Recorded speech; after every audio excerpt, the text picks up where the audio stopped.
Hi students, for the digestion of the food, a digestive system is required. The digestive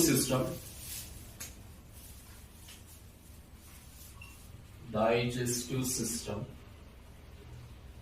contains alimentary canal and digestive glands. The digestive glands are also called as the associated glands of digestion. They are going for the secretions which are necessary for digestion. This part we will be discussing in the later section. First of all, let's proceed to the alimentary canal. Clear, students? Alimentary canal, also called as gut or gastrointestinal tract. Gastrointestinal tract. Gastro means stomach, intestine. Okay, tract. That's why gastrointestinal tract. That's where the study of this digestive system and associated parts is called as a gastroenterologist. The study is called as gastroenterology. Gastroenterology. The study of this system is called as gastroenterology, and the specialist who deals with this gastroenterologist is called as gastroenterologist. Clear, students? The human digestive system and alimentary canal is a complete alimentary canal. Complete. What is a complete digestive system? What is a complete alimentary canal? Which starts with the mouth and ends with the anus. The two openings are present, and between these two here, the alimentary canal is present. So the alimentary canal starts with the mouth, anterior opening, and ends with the anus, the posterior opening.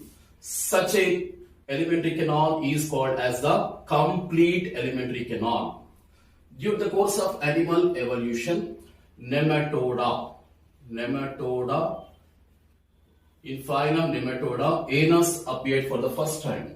From Nematoda up to the human beings, all these organisms, they consist of the complete digestive system. Before this one, for example, take Platyhelminthes, they contains only the mouth, and mouth served as both mouth and the anus. Whereas from Nematoda up to human beings, the complete digestive system is present here. Okay. So the alimentary canal, the gastrointestinal tract of gut, it starts with the mouth and ends with the anus. Between the anterior opening mouth and posterior opening anus, there is an alimentary canal here. Now, what are the different parts of alimentary canal? We will be discussing here. A brief glance, then we will be proceeding here to the later parts.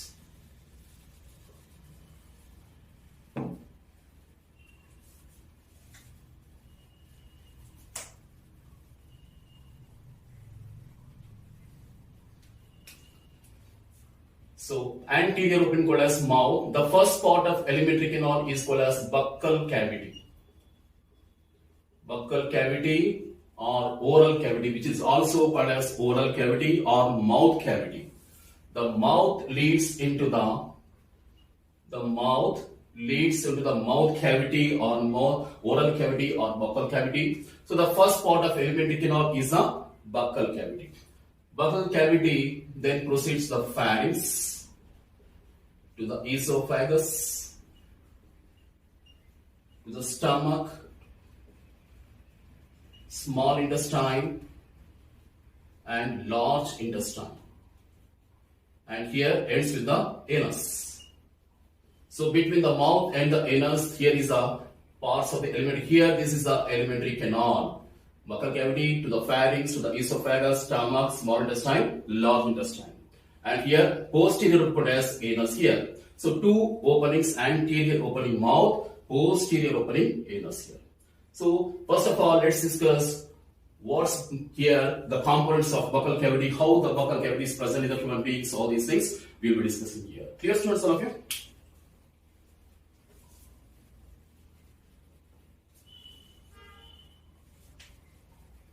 So the present topic is buccal cavity here. Buccal cavity or oral cavity or mouth cavity. Oral cavity or mouth cavity, all are same, there is no difference. The buccal cavity contains three components.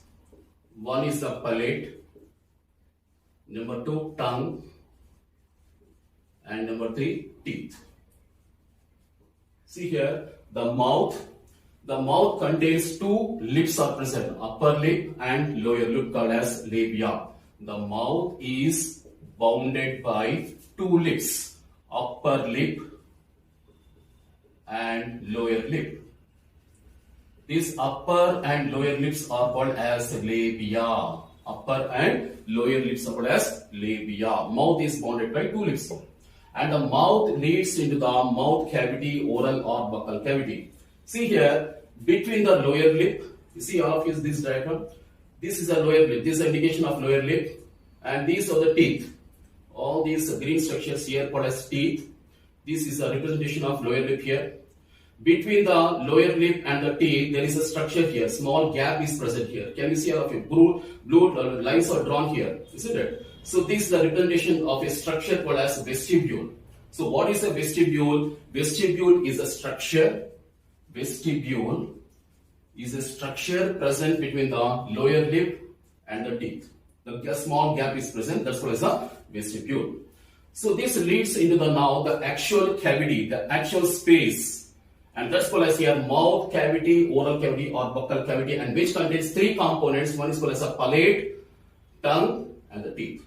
In this lecture, we will be discussing the palate and the tongue. In the next lecture, we will be discussing the teeth. Okay, students, all of you? So the present topic is confining up to the tongue. So first of all, let's discuss about the palate. What is by palate? Let's discuss now.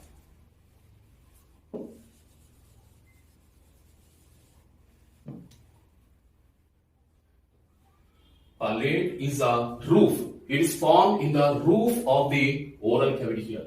The roof is present and floor is present. The two side walls are present. The roof of the buccal cavity is containing the structure called as palate. Structure called as a palate here. This is a palate. So this is the roof of the structure here. This entire structure is a palate. This is a floor and this is the roof of the buccal cavity. The roof of the buccal cavity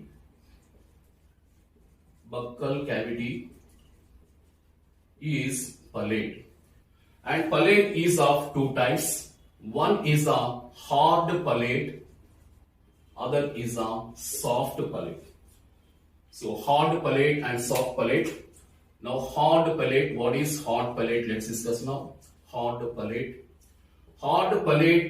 is anterior side, front side towards the teeth. It's present towards the teeth here. It's present towards the teeth. That's called as hard palate. See here, this is a hard palate here. This is present towards the teeth now. All of you see here, these are the teeth and it's present towards the teeth, front side towards the teeth. That's called as a hard palate. The hard palate is formed by some small foldings out there. For example, this is a hard palate. It contains some small foldings out there. Small structures called as foldings. These are called as a palatine rugae. Palatine rugae. Rugae means the rough foldings are called as rugae. So the rugae or foldings present in the hard palate are called as the palatine rugae. Palatine rugae here. They are present only in the hard palate but not the soft palate here. Remember this point. Now this hard palate is bony structure. Hard palate is a bony. First point is hard palate consists of which one? Palatine rugae. Some foldings are present only in the hard palate but not the soft palate. That's the first point. The second point to remember under hard palate is it is a bony, hard bony structure. It's a hard bony structure. That's why it's called as hard palate. Why hard? Because it's made of, as the name indicates, it's made of bones. That's why it's a bony structure. Hard palate is a bony structure because it is formed of two maxillae and two palatine bones. See, these are the facial bones. Different facial bones are formed We will be discussing under locomotion and movement, not here of NCERT. Later on, we will be discussing what are the facial bones. Just remember that one of the facial type of facial bone are maxillae, present in the upper jaw, and palatine bones. Two palatine bones and two maxillary bones, maxillae, they form a hard bony structure called as a hard palate. Hard palate is also formed of the rough infoldings called as palatine rugae, and it is a bony structure formed of the two maxillary bones and two palatine bones. So it's a hard structure. Third point. This hard palate, which is present towards the teeth, separates the nasal cavity, upper nasal cavity, and lower oral cavity or buccal cavity. See here, the nasal cavity means the nose cavity and oral cavity means the mouth cavity.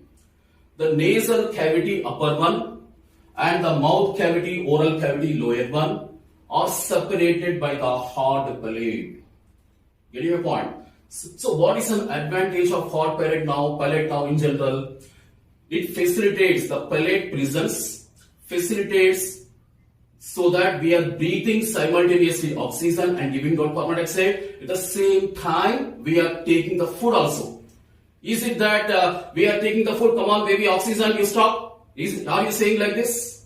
Or carbon dioxide, you stop? I am taking the food. Are you saying no? Why? Because you have take the food inside, chew inside, nice gulab jam, and also take oxygen also, give out carbon dioxide also. It's for possible. Why? Because the nasal cavity, which is upper side, and the mouth cavity, which is lower side, are separated here by the hard palate, here, so that you can chew and take oxygen at the same time. That is simultaneously. It's because of the presence of the hard palate.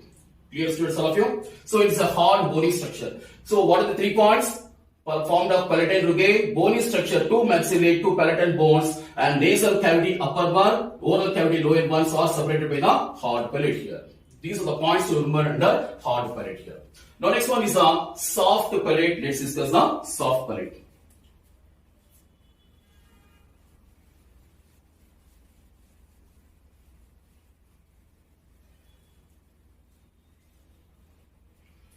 So next one is a soft palate.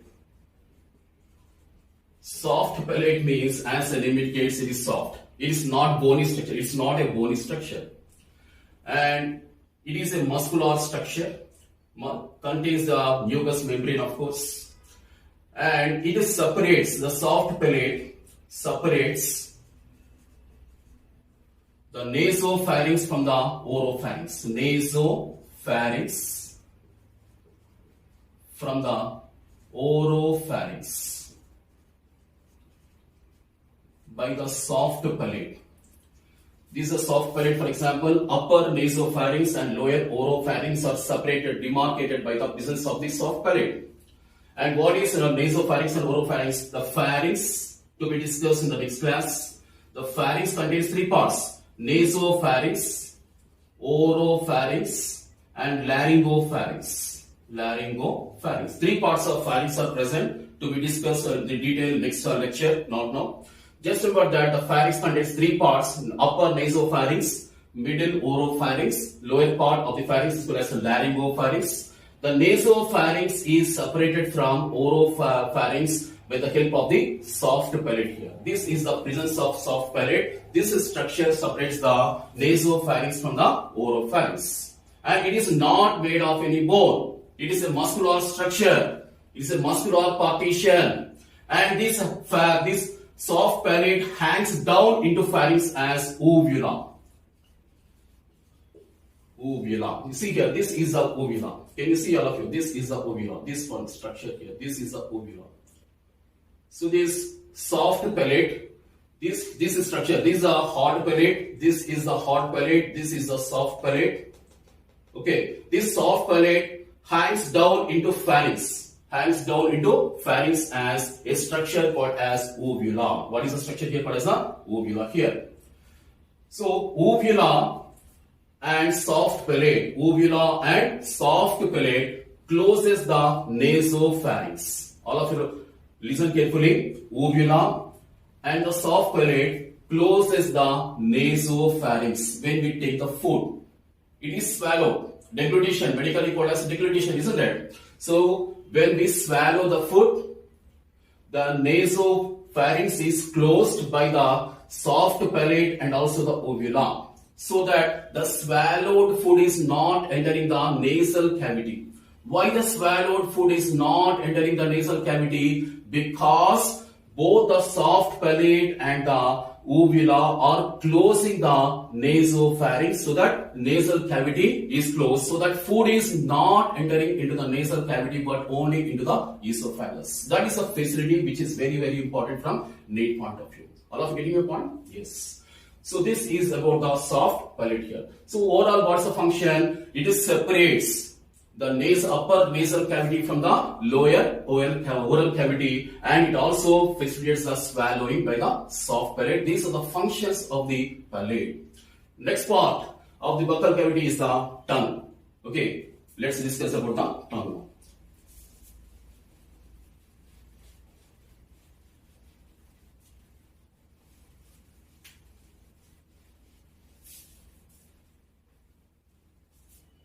So next part is the tongue.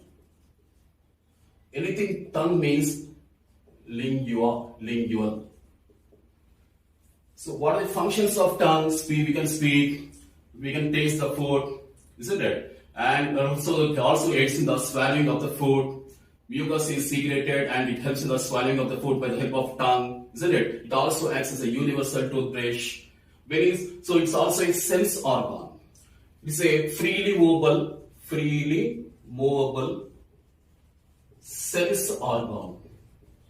One of these sense organ is tongue. Okay, and it is also a muscular structure. So it's a freely movable structure attached at one end, and it is free at one end, so that we can speak. There is a freely movable structure. It's also a sense organ because it contains the sensory receptors for taste. It is also a muscular structure. Which muscles are present here? Striated muscles. Striated or voluntary muscles are present here, or skeletal muscles are present here. That is why here it is a voluntary muscle. Here it contains the tongue is able to move. Why? Because it is aided by the muscles. Which muscles are present here? The striated or voluntary muscles are there. Voluntary perception is present here. Okay, so striated muscles, and these muscles are of different types here. Intrinsic muscles and extrinsic muscles. For extrinsic muscles and intrinsic muscles.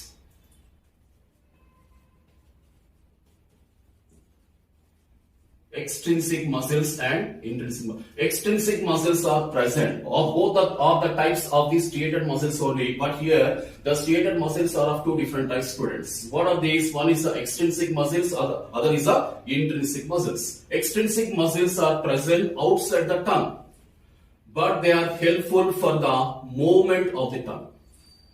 Remember, extrinsic muscles are this type of striated muscles, but they are present outside the tongue and helpful for the movement of the tongue. Here. We are able to talk. Movement of the tongue is possible because of the extrinsic muscles. Next one is the intrinsic muscles. They are present in the tongue itself. They are the striated muscles present in the tongue itself. They are called as the intrinsic muscles, which are helpful for the changing of the shape of the tongue. Because when we talk, when we take the food, when we chew the food and other activities, what happens? There is a change of the shape of the tongue. The shape of the tongue is possible only because of the intrinsic muscles, whereas the movement of tongue is possible because of the extrinsic muscles. Both are coming under the categories of the striated muscles only or voluntary muscles only. So tongue is a freely movable sense organ which is muscular structure.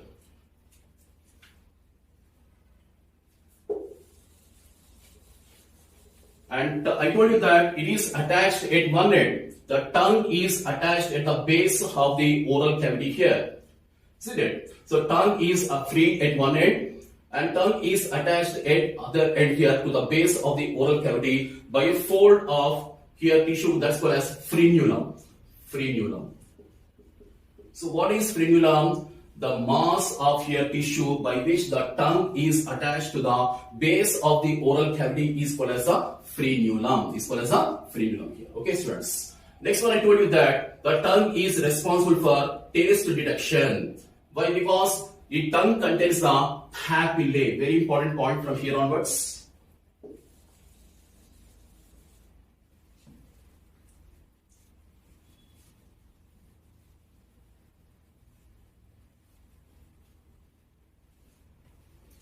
So papillae. What are papillae? They are the elevations. The raised structures or elevations are called as papillae present throughout the tongue. They are present throughout the tongue. So that three different types of papillae are present. One is called as the circumvallate papillae. Circumvallate or simply called as vallate papillae. Circumvallate papillae. Okay. Next one is a filiform papillae. Filiform papillae. And third one is called as a fungiform papillae. Fungiform papillae. So three different types of papillae are present in the tongue of the human being. These papillae are the elevations present throughout the tongue. There are three different types of papillae called as a circumvallate papillae or simply vallate papillae. Filiform papillae and fungiform papillae are present here. Now let's discuss one by one in detail here. Now what's the location of circumvallate papillae here? Circumference, circum here is here. This is the structure of the tongue. Okay, you forget about this diagram for a little bit here. So this is a tongue here. This is a entire structure is a human tongue. All of you able to see now? This is a tongue. I'm writing here. Tongue. So this is a free end here. This is attached end. And this oral part of the tongue. See here, this is the oral part of the tongue. This is the pharyngeal part of the tongue. So this oral part means the oral part of the tongue which is present in the oral cavity. The part of the tongue which is present attached to the pharynx plus pharyngeal part of the tongue. Clear, students? So this is the oral part. Here the present discussion is confined to the oral part of the tongue. What is that? Let's discuss now. I told you that it consists of three different types of papillae are present. What are these? Circumvallate or vallate papillae here. See here, these are the circumvallate papillae. Can you see all of you? This I'll draw here. So this is the circumvallate papillae. This is the circumvallate papillae. This was circumvallate papillae. This was. So it is a inverted V-shaped structure like this here. It's an inverted V-shaped structure like this. See here, this is an inverted V-shaped structure like this. These are the papillae present here. These are the papillae. Circumvallate papillae here. They are present at the base of the tongue here. This is the free end of the tongue. And this is the base of the tongue here. So these circumvallate papillae are present at the base of the tongue. That's the location. And what is the shape? Inverted V-shape. Inverted, this is a V shape, this is inverted V shape, isn't it? So this is the inverted V shaped structure and they contains the papillae for the bitter. That is, the papillae contains the taste buds. The papillae contains the taste buds.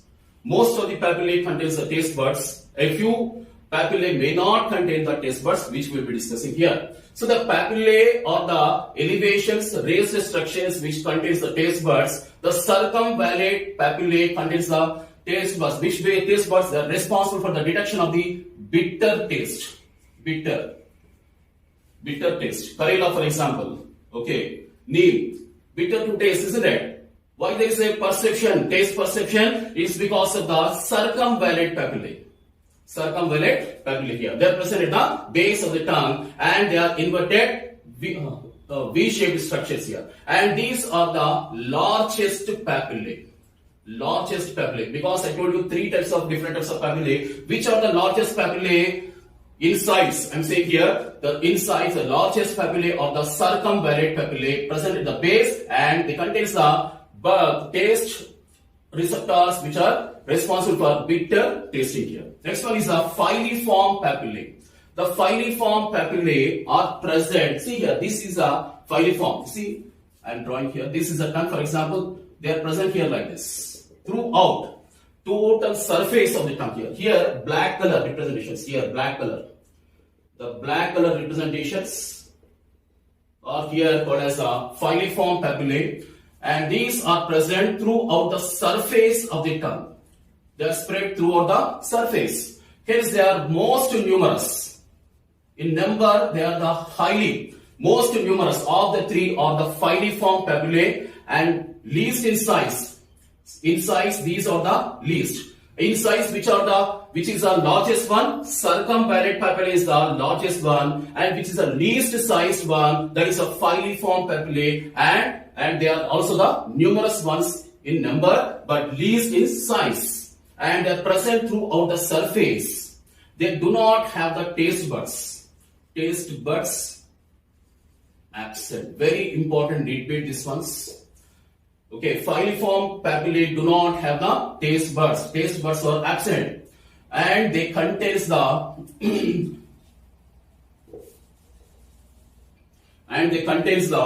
tactile receptors. Very important point. Tactile receptors. What is the tactile? Touch. Here, taste detection is absent. What is taste here? The study of taste. Anything taste means gustatory. Gustatory. That is, gustatory receptors are absent in the filiform papillae, because here the taste buds are absent in the filiform papillae, but the receptors, which receptors are present here? Tactile receptors are present. That is, touch receptors are present. What is the important significance of these tactile receptors? When we take the food must be swallowed.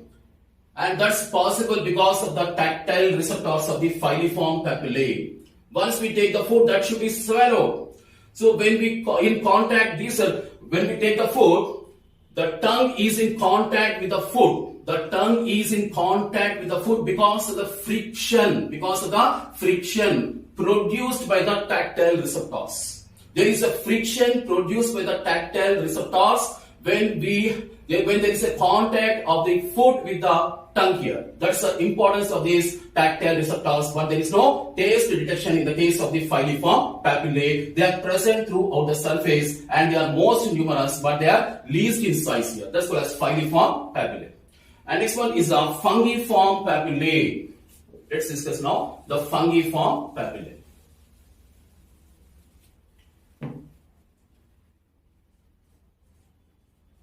Fungiform papillae. The fungiform papillae are the mushroom-shaped structures. Mushroom-shaped structures. That's why fungiform, because mushroom is a fungus, isn't it? So mushroom-shaped structures, they are the red structures. Red structures present throughout the tongue, surface of the tongue here. See here in this diagram, these rounded ball-like structures, blue-colored ones had drawn here. See here, these blue-colored structures are the fungiform papillae. This like this here, the blue-colored structures are the fungiform papillae, and they are the red-shaped mushroom structures. Okay, red-colored mushroom-shaped structures present throughout the surface of the tongue, just like the filiform papillae. In size, which is the highest one? Circumvallate papillae. In size, circumvallate papillae. Next comes the fungiform. Next comes the filiform. This is the size. In number, which is the highest one? Filiform papillae is the highest one. Next comes the fungiform papillae, and next comes the circumvallate papillae. So all of you make a note here in size and number here. This is a neat bit, a direct neat question.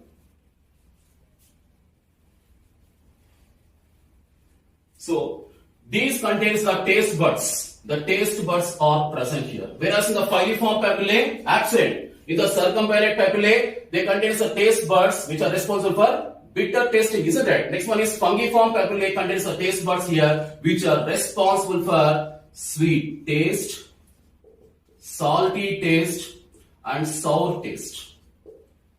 Okay, when you take this gulab jam, is very tasty for you, isn't it? Why? Because of the fungiform papillae. Okay, and sour and salty, all these are taste buds deductions. All these are present in the papillae called as a fungiform papillae. They are present throughout the body. They are mushroom-shaped structures. They are the red-colored ones. Okay, students. Now, see here. These are the fungiform papillae. Okay.